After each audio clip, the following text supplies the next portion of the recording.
오늘 우리에게 주시는 하나님 말씀은 창세기 50장 15절에서 21절 말씀입니다. 구약 성경 80쪽에 있습니다. 창세기 50장 15절에서 21절 말씀 제가 봉독하겠습니다.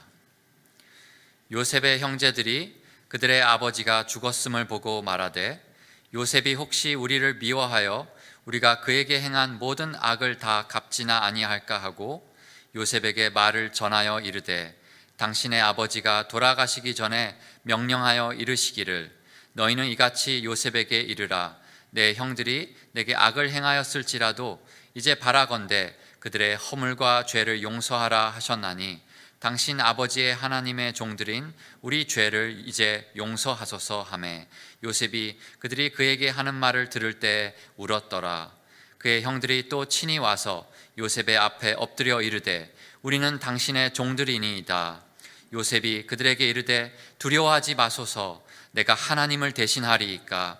당신들은 나를 해하려 하였으나 하나님은 그것을 선으로 바꾸사 오늘과 같이 많은 백성의 생명을 구원하게 하시려 하셨나니 당신들은 두려워하지 마소서 내가 당신들과 당신들의 자녀를 기르리이다 하고 그들을 간곡한 말로 위로하였더라. 아멘.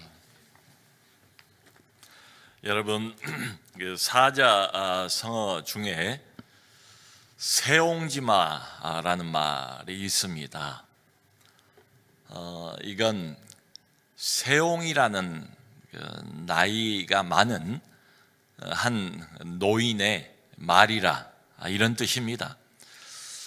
중국 변방에 세옹이라는 노인 한 분이 살고 있었습니다. 그런데 이 노인에게 아주 소중하게 아끼는 말 한 마리가 있었어요.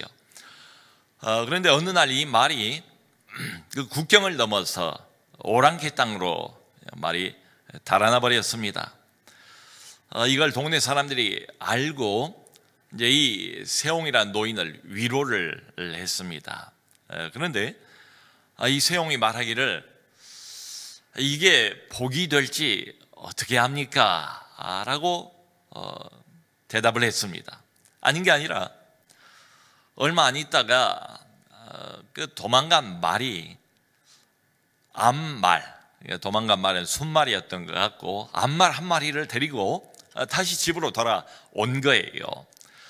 그러니까 동네 사람들이 또 이걸 보고 참 이제 격려를 해주었죠. 그런데 이 세옹의 표정이 별로 기쁜 내색이 없어요. 그러면서 하는 말이 이게 오히려 화가 될지 어떻게 합니까? 근데 아닌 게 아니라 얼마 후에 이 노인의 아들이 그 말을 타다가 낙마를 했어요. 다리를 부러뜨렸어요. 근데 역시 또 동네 사람들이 참 안 됐다고 위로를 건네니까 다시 이 세옹이라는 노인이 하는 말이 이게 복이 될지 어떻게 합니까? 근데 또 조금 있다가 그 땅에 전쟁이 일어났어요. 전쟁이 일어나서 젊은 남자들은 다 전쟁터로 이제 징병이 되었는데 이 아들은 다리가 부러져 있기 때문에 전쟁에 나가질 않았습니다. 그래서 이제 여기에서 나온 사자성어가 인간 만사는 세옹지마다. 그러니까 뭐가 좋은지 사람이 모른다. 아마 불신자들은 운이 좋다 어떤 경우에, 또 어떤 경우는 운이 나쁘다 이렇게 말을 할 거예요. 근데 예수를 믿는 신자들은 그렇게 말하지 않고 심지어는 고통에도 하나님의 뜻이 있다 이렇게 말하지요. 그러니까 신자는 항상 하나님의 뜻을 생각하는 사람입니다. 우리 인생을 주관하신 분이 하나님이시다. 우리 인생을 앞장서 인도하신 분이 하나님이시다. 이걸 철저하게 믿는 사람이 바로 하나님의 백성, 예수 믿는 신자들입니다. 여러분, 성경을 보면 이건 너무너무 분명한 사실이에요. 그리고 구약부터 신약 전체 성경이 다 반복해서 하는 말이 하나님께서 우리의 인생을 계획하신다. 그리고 하나님께서 우리는 모를지 몰라요. 그래도 실제로는 하나님께서 우리 인생을 인도해 가신다. 잠언서 16장 9절을 보면 이런 말이 있습니다. 사람이 마음으로 자기의 길을 계획한다 할지라도 정작 그 발걸음을 인도하시는 이는 여호와시니라. 여러분, 하나님께서 아무나 어떤 사람이나 인도하시는 건 아니에요. 자기 백성, 자기 자녀를 그렇게 인도하신다는 말이지요. 여러분, 우리 부모님들이 자녀들은 듣기 싫을지 모르지만 잔소리를 많이 하지 않습니까? 잔소리를 하는 이유가 뭐겠어요? 따지고 보면 내 자녀니까, 내가 사랑하니까, 내가 아끼니까, 잘 돼야 되니까, 내 사랑하는 아들, 딸이기 때문에 잔소리를 하는 거지요. 남의 자식 같으면 어림없는 일 아니겠어요? 우리 하나님도 마찬가지다. 하나님은 하나님께서 선택한 하나님의 자녀를 결코 혼자 가도록 내버려 두시는 법이 없다. 항상 성경의 선포는 이겁니다. 하나님께서 앞장서서 인도해 가신다. 비록 우리는 그걸 잘 모를 수도 있습니다. 하나님의 손길을 잘 못 느낄 수도 있습니다. 그럼에도 불구하고 성경은 하나님께서 우리 인생을 붙드시고 앞장서 인도해 가신다. 여러분, 이스라엘 백성들이 광야에서 무려 40년 동안을 험한 여행을 하지 않습니까? 그런데 보면 이스라엘 백성들이 아무데나 가고 싶은 대로 가나요? 그때 당시에 무슨 정확한 지도가 있습니까? 내비게이션이 있겠습니까? 그런데 뭐가 앞에서 인도합니까? 낮에는 구름 기둥이, 밤에는 불 기둥이. 이게 하나님의 상징 아닙니까? 이게 하나님께서 항상 하나님의 백성들 앞장서서 먼저 바른 길로 인도해 가신다, 이거지요. 자, 이 사실, 하나님께서 한 사람의 인생을 붙드신다, 그 한 사람의 인생을 주도하신다, 그리고 인도해 가신다, 이걸 잘 보여주는 예가 오늘 본문에 나와 있는 요셉입니다. 요셉의 인생이에요. 인간적인 눈으로 바라보면 요셉의 인생은 참 변수가 많아요.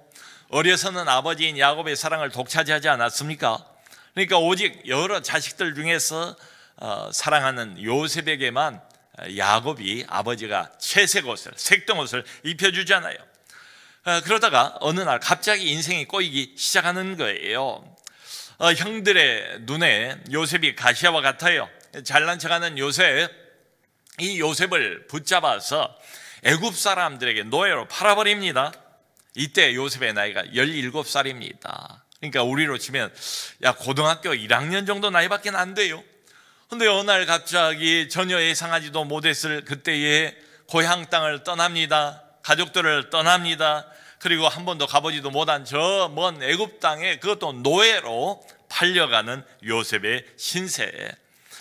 더군다나 요셉을 붙잡아가지고 애굽의 상인들에게 넘겨버린 사람들이 다른 사람들도 아니고 자기들의 형이에요. 자기 형, 비록 이복 형들도 있지만 자기 형들에 의해서 팔려가는 요셉.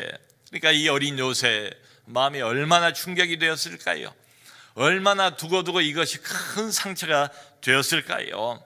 그리고 그 후로 애굽에 가서 13년 동안, 애굽의 총리가 될 때 나이가 30이었습니다. 그러니까 13년 동안 가전고생을 다 합니다. 그런데 하나님이 그 13년 동안 애굽에서 호롤단신, 아무도 없는 곳에서 노예처럼 일만 하면서 죽어라고 온갖 고통과 고생을 다 요셉이 했지만 그동안에도 하나님이 함께 하셨다. 이게 성경이 일관되게 하는 말이에요. 그러니까 결론이 뭐냐? 요셉이 애굽 땅에서 고생을 많이 했지만 요셉이 하는 일마다 다 형통하였다. 네, 요셉도 그걸 알아요. 요셉의 주인도 그걸 알아요. 하나님이 함께 하시는 게 너무나 분명하게 나타나 보이니까 말이지요. 요셉도 하나님이 지금 나와 함께 하시고 하나님이 내 인생을 주도하시고 인도하신다는 것을 분명히 알았습니다. 그러므로 요셉은 그 13년 동안 고생을 하면서도 낙심한 적이 없어요. 그리고 형들을, 자기를 이 땅에 이렇게 팔아 넘긴 형들을 원망하지도 않습니다. 대신에 요셉은 어떤 환경이든지 항상 최선을 다합니다. 하나님을 믿고 성실하게 일합니다. 자, 그러면서 이 요셉이라는 젊은 청년이 늘 기억하는가, 늘 의식하는 것, 이게 중요해요. 그게 뭔가 하면 하나님이었어요. 하나님, 그리고 하나님의 눈, 하나님의 시선, 늘 어떤 환경에서든지 나를 홀려 버려두지 아니하시고 나와 함께 하시는 하나님, 그리고 나를 지켜보시고 나를 쳐다보고 계시는 그 하나님의 눈을 늘 요셉은 의식을 했습니다. 이게 굉장히 중요한 요셉 인생의 특징이에요. 요셉의 신앙의 핵심 뭐냐? 하나님의 눈을 늘 의식하는 사람이에요. 창세기 39장을 보면 먼저 그 시위대장 보디발 집에서 열심히 일을 하고 있는데 그 눈에 들어서 집안의 모든 일을 다 맡기지 않습니까? 근데 이 보디발의 아내가 요셉을 자꾸 유혹하지 않습니까? 유혹을 하는데 요셉이 어느 날 그 부인에게 이렇게 말해요. 주인이 나를 믿고 모든 것을 맡겼습니다. 그런데 금한 것은 오직 하나, 당신 한 사람밖에 없습니다. 그런데 내가 어찌 이 큰 악을 행하여 하나님께 죄를 지으리까? 어찌 큰 악을 행하여, 지금 하나님이 쳐다보고 계시는데 하나님이 한 번도 나를 떠난 적이 없는데 늘 나와 함께 하시는 그 하나님 앞에서 내가 죄를 지을 수 있겠습니까? 그럴 수 없습니다. 결국 요셉은 억울한 누명을 쓰고 감옥에 들어가지요. 감옥에 들어갔는데 어느 날 바로 왕의 술 시중을 드는 사람, 높은 관원입니다. 그때 당시에는. 그리고 떡 시중을 드는 관원입니다. 이 두 사람이 뭔가를 잘못해서 감옥 안으로 들어온 거예요. 근데 이 두 사람이 어느 날 꿈을 꾸었습니다. 이 꿈이 무슨 의미를 가지고 있는가? 요셉이 아주 정확하게 해석을 해 주지요. 그리고 얼마 못 가서 그 해석한 대로 그대로 됩니다. 그러니까 떡 시중을 들던 관원은 사형을 당하고 술 시중을 드는 관원은 다시 복직이 된 거예요. 그런데 이 고마운 히브리 청년 요셉을 이 술 관원이 그만 까맣게 잊어버리고 맙니다. 2년 동안이나 잊어버려요. 근데 이번에는 애굽을 다스리는, 그때 당시 애굽이라면 아주 막강한 나라입니다. 강대국 중에 강대국이지요. 바로 왕 자신이 꿈을 꾸었어요. 근데 아주 흉측한 꿈이 도무지 잊어버릴 수가 없어요. 뭔가 의미가 있는 것 같아요. 바로 왕이 꿈을 꾸었는데 이 꿈을 해석할 수 있도록 애굽의 모든 점술가들과 지혜자들을 다 모았습니다. 근데 아무도 시원하게 이 꿈을 해석한 사람이 없어요.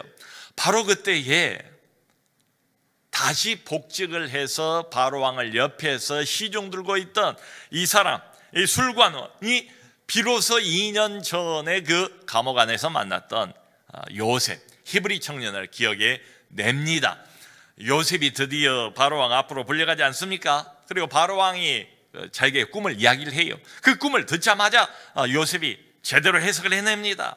그 꿈은 이런 겁니다. 앞으로 7년 동안 큰 풍년이 오고 바로 이어서 7년 동안 큰 흉년이 올 겁니다. 그런데 흉년이 올 그때에 어떻게 대비를 해야 할 것인가까지 자상하게 바로 왕에게 이 청년이 대답을 해줍니다. 그 이야기를 듣고, 요셉 이야기를 듣고 바로 왕이 감동을 받아요. 마음이 움직여요. 하나님이 그 마음을 움직이셨겠지요. 그래서 바로 왕이 이렇게 말해요. 이처럼 하나님의 영에 크게 감동된 사람을 어찌 찾을 수 있겠는가 하고는 바로 그날부로 이 바로 왕이 젊은 청년 요셉을 총리로 발탁을 합니다.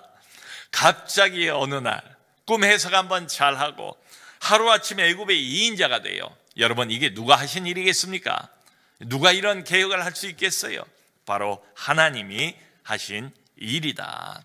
그야말로 흔히 말하는 것처럼 역전 인생이죠. 자, 여러분, 이런 참 변수가 많은 인생길을 걸어가고 있는데요. 요셉이, 우리가 주목해야 할 것은 요셉의 말입니다.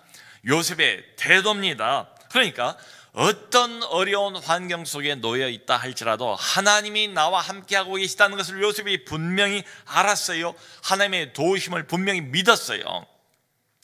그러니까 이 젊은 청년, 애굽 사람도 아니에요. 노예로 팔려와가지고 종사를 하고 있는 청년이에요. 유대 청년이에요. 근데 일국의 왕, 온 세계의 왕이라고 할 수 있는 바로 왕 앞에 이 청년이 불려나가지 않습니까? 바로 왕이 요셉에게 그렇게 말을 건네요. 내가 듣자 하니 소문에 너는 꿈을 들으면 그 꿈을 능히 잘 해석을 한다고 하더라 라고 말을 건네니까 그 왕 앞에서 왕을 처음 보는 것 아닙니까? 감옥에서 고생하고 있다가 지금 불려 나온 것 아닙니까? 요셉이 뭐라고 말하는가 하면 대뜸 왕이여 내가 해몽을 하는 것이 아니라 하나님께서 왕을 위해서 꿈을 해몽해 주실 것입니다. 여러분 얼마나 당당합니까? 그러니까 보디발의 아내도 당시에는 절대 권력자입니다. 뭐 이 바로 왕은 두말할 것도 없지요. 그냥 말 한마디면 이 요셉의 목숨을 죽일 수도 있고 살릴 수도 있는 절대 권력을 가지고 있는 사람들 앞에 섰어요. 그런데 요셉이 얼마나 당당합니까? 얼마나 떳떳합니까? 조금도 두려워하지를 않습니다. 요셉이 이럴 수 있는 이유가 뭔가 하면 항상 분명한 원칙이 있었기 때문에 그래요. 그 원칙이 뭐예요? 하나님이라는 원칙이 있어요. 하나님의 말씀이라는 원칙이 있어요. 하나님의 눈앞에 내가 서 있다는 원칙이 있어요. 그걸 붙잡았어요. 거기에 사로잡혔어요. 그걸 양보한 적이 없어요. 하나님과 항상 함께였어요. 그러니까 사람들 앞에서 당당할 수가 있지요. 자, 여러분 그러므로 요셉의 그 말 한마디 한마디를 이렇게 보면 또 요셉의 그 사람들 대하는 태도를 보면 아주 이게 분명해 보여요. 이미 하나님께서 함께하고 계시다는 것을 믿는 사람의 말이고 믿는 사람의 태도예요. 근데 그것만이 아니에요. 머리로만 믿는 게 아니에요. 그냥 말로만 그렇게 이야기를 하는 게 아니고 하나님이 나와 함께 하신다는 것을 분명히 믿는 사람일 뿐만 아니라 그것을 느끼는 사람이 그걸 실제로 매일매일 삶의 현장에서 그것을 체험하는 사람의 말이고 태도가 분명하지 않습니까? 요셉이 애굽의 총리가 될 때가 나이가 30입니다. 그런데 이미 그때의 요셉은 이렇게 보면 소위 말하는 코람데오의 신앙을 확실하게 가지고 있었다. 이 코람데오라는 말이 한때는 아주 신학생들 사이에서 유행어처럼 되었던 때가 있습니다. 이게 라틴어입니다. 코람데오, 하나님 앞에서 그러니까 감옥에 있든지 왕 앞에 서든지 요셉의 신앙의 핵심이 뭐냐? 요셉의 인생을 한마디로 정의한다면 뭐냐? 이 사람은 누구냐? 코람데오다. 하나님 앞에서 사는 사람이다. 이런 말이지요. 아닌 게 아니라 그 예언처럼 얼마 있다가 온 땅에 기근이 들지요. 그래서 이스라엘, 그러니까 가나안 땅에 살고 있던 이스라엘, 그때 전체를 다 합쳐서 한 70여 명 됐습니다. 이스라엘 전체 가족이 다 요셉이 애굽의 총리니까요. 애굽으로 이주를 하게 되지 않습니까? 그 이후로 총리인 요셉이 아버지인 야곱과 또 형들 12이 가족을 다 가족까지 다 부양을 해요. 그리고는 이 아버지인 야곱이 애굽 땅에서 소천을 합니다. 야곱이 죽을 때 나이가 147세예요. 147세. 오늘 본문은 아버지인 야곱이 죽은 후에 형들이 함께 요셉에게 나와서 하소연을 하는 장면이에요. 근데 형들이 아버지 죽은 후입니다. 요셉에게 나와서 이구동성으로 아버지의 유언, 아버지가 돌아가시기 전에 무슨 말을 남겼는가, 이걸 요셉에게 들려준 장면이 나와요. 그게 17절인데요 이렇게 말했대요. 아버지가 돌아가시기 전에 내 형들이 너에게 악을 행했을지라도 이제 그들의 허물과 죄를 용서하라. 아버지가 이 말을 했대요. 요셉에게 왜 이 말을 하겠어요? 내 형들이 너에게 죄를 지었다 할지라도, 자기 동생을 애굽에 팔아 넘겨버렸잖아요. 그랬다 할지라도 그 형들의 허물과 죄를 용서해달라라고 아버지가 유언으로 남겼대요. 이 말을 형들이 한 이유는 딱 하나밖에 없지요. 두렵기 때문에 그런 거예요. 아버지가 살아 생전에는 아버지 체면 때문에 아버지 눈치를 보느라고 요셉이 가만히 있었을지 모르지만 이제 상황이 달라진 겁니다. 자기들을 이렇게 보호하는 방패 역할을 했던 아버지가 돌아가셨어요. 그러면 요셉이 이제 아버지도 안 계시니까 그 전에 자기에게 형들이 무슨 일을 했는가, 아직 마음속에 남아있는 그 앙금, 그 복수심, 이것을 드디어 이제 마음껏 이렇게 펼쳐서 자신들에게 해코지를 하고 자기 가족들을 다 어떻게 할지도 모른다 하는 그 두려움이 있는 거예요. 그래서 18절을 보면 형들이 다 함께 나와서 동생인 요셉 앞에 엎드려 절하면서 이렇게 말해요. 우리는 당신의 종들입니다. 우리는 당신의 종들입니다. 당신 아버지의 하나님의 종들인 우리 죄를 이제 용서하소서. 당신 아버지의 하나님의 종들인 우리의 죄를 용서해 주십시오. 우리가 죄를 지었습니다. 근데 이미 흘러간 일입니다. 정말 우리가 잘못했습니다. 우리도 그걸 충분히 뉘우치고 있습니다. 그러므로 아버지의 유언을 생각해서라도 우리를 용서해 주세요. 용서해 주세요. 우리는 당신의 종들에 불과합니다. 이렇게 자기들 자세를 아주 낮추고 요셉에게 용서를 구하는 장면이 나옵니다. 그런데 이 형들이 뭐라고 말을 하는가 하면 하나님의 종들인 우리라고 표현을 해요. 왜 이렇게 표현을 할까요? 하나님의 종들이래요. 자기들이 이 말을 표현하는 요셉 앞에서 이야기하는 이유는 이거지요. 자기들도, 자기 자신들도, 또 자기의 모든 가족들도 요셉처럼 하나님을 믿는 사람이다, 이런 이야기죠. 요셉이 얼마나 신실한 하나님의 신앙을 가지고 있는가를 알았어요. 요셉이 코람데오의 신앙을 가지고 있는 사람이라는 걸 알았어요. 신앙심이 지극한 요셉 앞에서 우리도 당신처럼 똑같은 하나님을 섬기는 하나님의 종들입니다. 그래서 요셉의 마음을 돌리고자 하는 거지요. 이런 형들의 모습을 눈앞에 보고 요셉이 어떤 반응을 보입니까? 요셉이 울었대요. 펑펑 울었대요. 동생인 자기 앞에서 무릎을 꿇고 마치 목숨을 구걸하는 것처럼 나오는 이 형님들, 자기가 조금만 마음이 뒤틀리면 형님들과 그리고 형들의 모든 가족을 마치 몰살이라도 해버릴 것처럼 두려워 떨면서 자기 앞에 우리는 당신의 종들입니다, 이렇게 나오는 형들의 모습을 보면서 요셉이 울었다. 왜냐하면 이미 오래전에 형들을 다 용서했거든요. 근데 여전히 두려워하고 있는 이 형들의 모습을 보면서 그게 안타까운 거예요. 자기의 마음을 이해하지 못하는 이 형들을 보면서 한없이 슬픈 마음을 금할 수가 없기 때문이죠.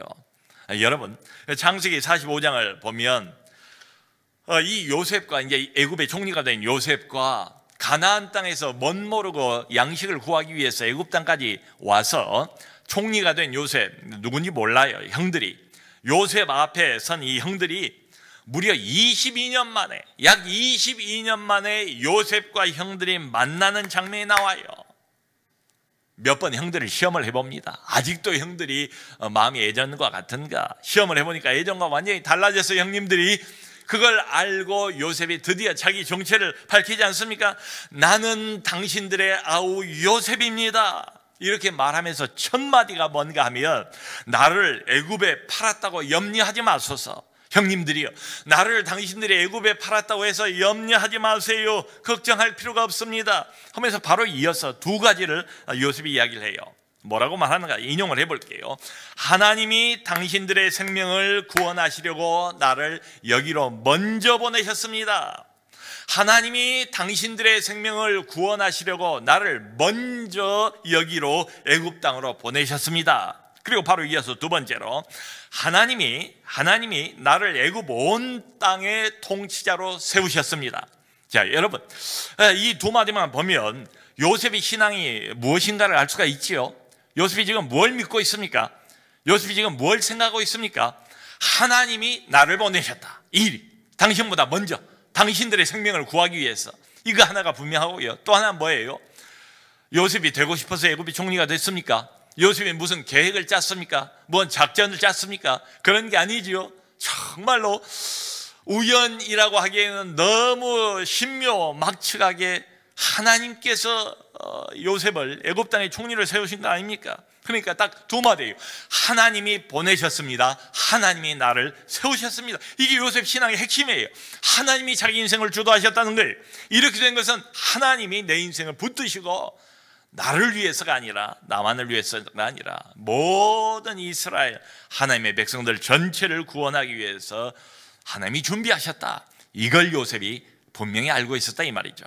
그러면서 이제 부탁하는 말이, 그러므로 아버지와 온 가족들을 다 데리고 애굽으로 내려올 것을 권면하지 않습니까? 여러분, 이거 보면 요셉의 신앙이 얼마나 분명해요. 딱 두 가지인 것 같아요. 이 모든 것은 하나님이 하신 일입니다. 여러 가지 일이 있었습니다. 내 인생에 변수가 많았습니다. 그거 하나 있고, 그런데 이 모든 일은 결국 하나님이 하신 일입니다. 이겁니다. 그래서 야곱 아버지 사후에 두려워 떨고 있는 형들을 다시 한번 오늘 본문에서 요셉이 격려하는 장면입니다. 19절 20절 보면 이렇게 말해요. 형들이여, 두려워하지 마소서. 내가 하나님을 대신하겠습니까? 당신들은 나를 해하려 하였지만 하나님은 그것을 선으로 바꾸사 오늘과 같이 많은 백성의 생명을 구원하셨습니다. 내가 하나님을 대신할 사람입니까? 하나님께서 당신들은 나를 헤아리려 했지만 하나님께서 그것을 선으로 바꾸사 오늘과 같은 많은 백성의 생명을 구원하셨습니다. 그러니까 한마디로 요약을 하면 이렇게 될 줄 나도 몰랐고 형님들도 몰랐습니다. 그런데 하나님께서 이 모든 일들을 합력하여 선을 이루어 주셨습니다. 아멘. 아까 말씀드린 새옹지마, 안 믿는 사람들도 그렇게 알아요. 인생의 앞날은 도통 알 수가 없다. 무엇이 정말로 좋은지 나쁜지 사람은 모른다. 그런데 우리가 분명히 아는 것 하나가 있다. 하나님의 백성들, 예수 믿는 그리스도인들이 분명히 아는 것 하나가 있다. 그건 뭔가? 우리 인생이 어떻게 흘러갈지, 우리 인생의 앞날에 어떤 함정이 놓여 있을지, 어떤 어려움과 문제가 가로막혀 있을지 우리는 모릅니다. 그런데 한 가지는 분명히 알아요. 우리의 인생을 주관하신 분은 하나님이시다. 우리 인생을 앞서서 인도하시는 분은 바로 살아계신 하나님이시다. 아멘. 그러므로 여러분, 이걸 우리가 한번 생각을 해봅시다. 요셉이 지금 형들에게 하는 말 중에 당신들은 나를 해하려 하였으나, 이건 분명히 사실 아닙니까? 실제로 형들이 이미 요셉이 미운털이 막혔잖아요. 눈에 가시와 같은 이 요셉을 없애버리려고 했잖아요. 그러니까 이건 사실이에요. 이건 팩트예요. 그러나 한 가지를 꼭 더 생각해야 합니다. 당신들은 나를 해하려 하였으나, 해치려 하였으나, 눈 앞에 벌어지고 있는 사실만이 우리의 인생을 좌우하는 것은 절대로 아니다. 중요한 것 하나가 더 남았다. 그게 바로 오늘 성경에 하고 싶은 이야기예요. 바로 이어서 요셉이 뭐라고 그래요? 하나님은 그것을 선으로 바꾸사. 하나님은 그것을 선으로 바꾸사. 그것은 뭐예요? 요셉에게 벌어진 불행한 일이죠. 애굽의 노예로 팔려간 일이죠. 형들이 나를 미워해서 애굽 상인들에게 넘겨버린 일이죠. 그러니까 두 가지가 함께 가는 거예요. 내 눈앞에 벌어진 인간적으로 보면 매우 불행한 일, 안타까운 일, 그건 사실이에요. 어떻게 할 수 없어요. 외면할 수 없어요. 근데 그게 전부가 아니다. 그것만이 우리 인생을 좌지우지하지 않는다.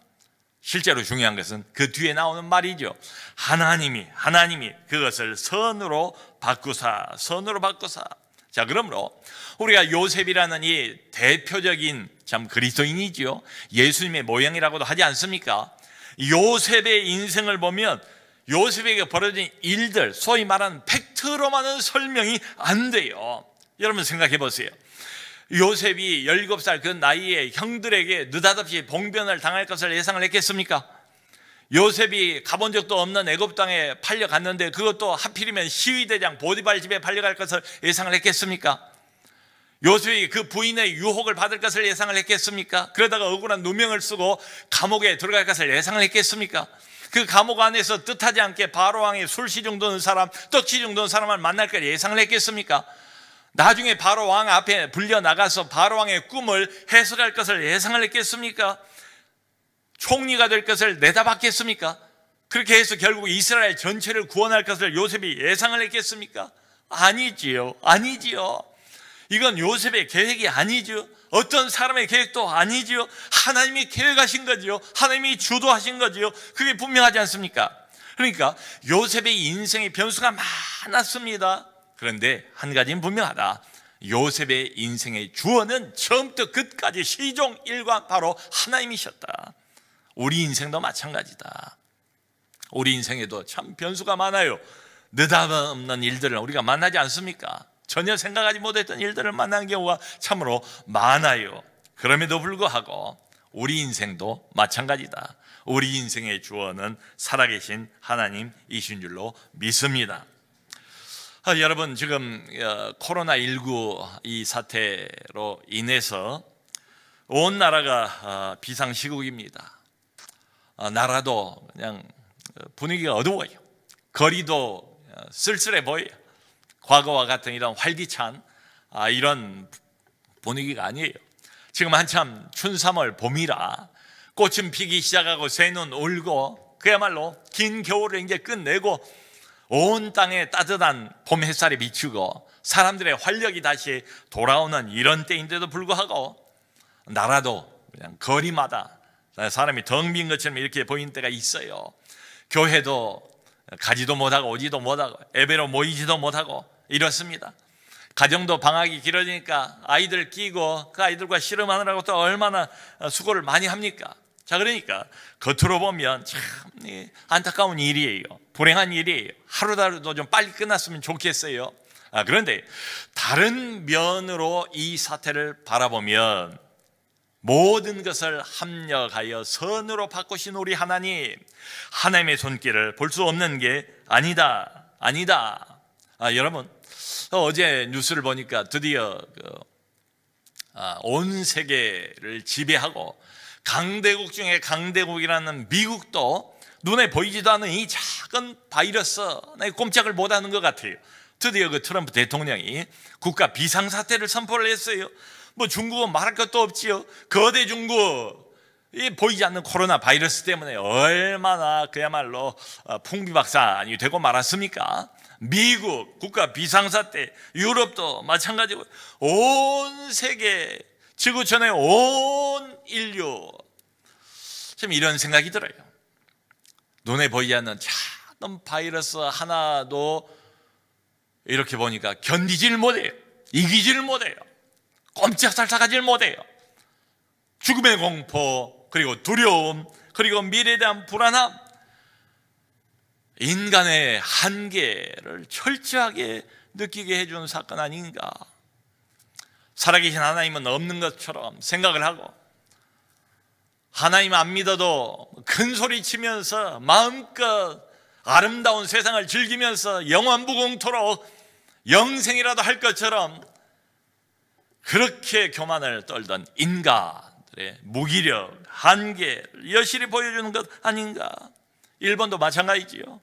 뭐 지금 도쿄올림픽을 취소하느냐 마느냐 하는 뭐 이런 상황 아니겠습니까? 그런가 하면 이번에 우리 대한민국은 특별했던 것 같아요. 신천지 이 코로나19 감염의 진원지로 알려져 가지고 정말 교회가 몇 년 동안을 연구하고 그리고 계획을 한다 할지라도 이번 이 사태처럼 신천지를 뒤집어 놓기는 불가능했을 것 같아요. 근데 하나님께서 공권력까지를 동원해서 그야말로 교회 안에 깊이 들어와서 마치 스파이처럼, 마치 무슨 곰팡이균처럼 음험하게 음침하게 몰래 숨어서 마귀의 전략이 항상 자기를 속이는 거거든요. 사람들에게 거짓말을 하면서 교회에 깊이 뿌리를 내리고 영혼들을 갉아먹고 수많은 영혼들을 지옥 가게 만들고 있는 이 신천지, 완전히 발본색원하고 그 뿌리를 완전히 드러내는 이런 일을 보면서 이걸 누가 하셨을까? 교회가 아무리 계획을 한다 할지라도 이렇게는 못했을 것 같아요. 하나님께서 하신 일 아닌가. 그리고 또 하나가 기성교회입니다. 기성교회, 우리 한국교회 말이에요. 계속해서 세상의 걱정거리가 되고 세상의 손가락질을 받고 도마 위에 올라와 있던 우리 한국교회들, 여기에 뭐 누가 예외가 있겠어요? 내로라 할 교회가 있겠어요? 소금도 되지 못하고 빛도 되지 못한 한국의 교회들을 향해서도 하나님께서 어떤 기회를 주신 것 아닌가. 회개할 기회를, 돌이킬 기회를 말이지요. 우리 교인들도 이야기를 이렇게 들어보면 평소에는 교회 오는 거 뭐 별로 그렇게 중요하게 특별하게 생각 안 하신 분들도 많았을 것 같아요. 근데 오고 싶어도 오지를 못해요. 그러다 보니까 예배가 이렇게 소중한 건지 몰랐다, 우리의 모임이라는 게 이렇게 소중한 건지 몰랐다라는 이야기들을 많이 하세요. 우리 목사님들이 이제 전화는 늘 하지 않습니까? 어려운 성도, 그러지 않아도 어려운데 어떻게 지내시나 궁금해서 이렇게 전화를 하면 오히려 이 어려운 사태를 맞이해서 더 잘 견디시고 믿음으로 잘 견디시고 자기 신앙을 점검하고 있는 이런 모습들, 이런 이야기를 여기저기서 들으면서 제가 느낀 건 이겁니다. 그렇구나, 상황은 이래도 하나님께서 여전히 일하시는구나. 이런 열악한 상황 속에서도 하나님은 자기 할 일을 하시는구나. 하나님이 자기 영광을 나타내 보이시는구나. 하나님이 어떤 분인가를 온 세계 사람들에게 이렇게 알리시는구나. 이런 생각이 많이 들어요. 여러분, 우리는 이 열악한 상황 속에서 참 용기를 발휘하고 자기를 희생한 사람들 이야기를 들으면서 마음의 소망을 갖지 않습니까? 이 대구 소식을 듣고 이제 결혼한 지 1년밖에 안 돼, 신혼 1년 차인 간호사가 대구로 달려간 이런 이야기. 정작 대구 그 지역에서는 세계 사람들도 이걸 보고 뉴스로 만들고 또 한국의 대구를 또 칭찬하고 그렇다고 그래요. 거기에 전혀 사재기가 없고 공황 상태가 없고 무슨 여느 나라에서 볼 수 있는 폭동도 전혀 없고 질서를 잘 지키면서 평온을 유지하기 위해서 애쓰고 있는 그 대구 시민들, 오히려 벌어지고 있는 건 뭔가, 이렇게 어려울 때에 전세 들어서 들어와 있는 이 사람들 부담을 덜어주기 위해서 우리 대구에서 착한 건물주들이 착한 건물주가 되는 거예요. 착한 건물주 운동이 벌어지고 있지 않습니까? 또 우리도 어렵지만은 지난 한 주간 동안에 이 대구를 위한 우리 교회의 위로 헌금, 많은 분들이 정말 마음을 이렇게 모아주시는 것을 이렇게 보면서, 아까도 우리가 영상을 통해서 잠깐 들었습니다만은, 정말로 필요한 때에 정말로 필요한 교회들에게, 목사님들에게 하나님의 위로를 전달할 수 있으니 이거야말로 큰 하나님의 영광이 되지 않겠는가, 이런 생각이 들어요. 그러므로 우리가 이런 비상시국, 어렵고 또 불안한 이런 상황 지나고 있지만, 우리 예수 믿는 사람들, 하나님의 백성들, 하나님이 내 인생의 주도권자고 하나님께서 앞장서서 내 인생을 인도하시는 것을 분명히 믿는 사람들은 달라야 되지 않겠는가? 우리가 정말로 두려워해야 될 것은 코로나 바이러스가 아니라 절망의 바이러스가 아닌가? 절망의 바이러스. 모든 것을 신문의 시각으로, 미디어 시각으로만 바라보고, 모든 것을 의학적인 시각으로만 바라볼 게 아니고 믿음의 시각을 바라보고 요셉의 시각을 가지고 바라보고, 그리고 살아계신 하나님의 관점에서 이 사태를 바라본다면 우리가 정말 조심해야 될 것은 절망의 바이러스. 절망의 바이러스. 그러나 우리 하나님은 이 모든 것을, 이 모든 것 안에는 안타까운 일, 불행한 것처럼 보이는 일, 손해인 것처럼 보이는 일들, 그 모든 것을 다 합력하여 선으로 바꾸시는 하나님이신 줄로 믿습니다. 참 다행인 것은 목사님들을 만나서 이야기를 들어보면 교회마다 거의 같은 메시지를 받는 것 같아요. 아까 말씀드린 것처럼 교회마다 회개운동이 벌어지고, 교회마다 우리는 119지만 기도운동이 벌어지고, 그래서 진정한 신앙이 회복되는 기회가 꼭 되었으면 좋겠습니다. 우리 교회도 이번에 이 기회를 놓치지 마시고, 우리 하나님이 주신 절호의 기회입니다. 위기는 기회입니다. 하나님이 주신 기회예요. 오히려 교회가 이런 때를 통해서 있어야 할 자리, 원래 있어야 할 자리로 돌아가는 기회가 되면 얼마나 좋겠는가. 이 모든 것을 합력하여 선으로 바꾸신 우리 하나님을 믿읍시다. 하나님만 바라보고 소망을 가집시다. 그리고 믿음을 가지고 계속해서 기도해가는 우리 모두가 될 수 있기를 주님의 이름으로 축원합니다.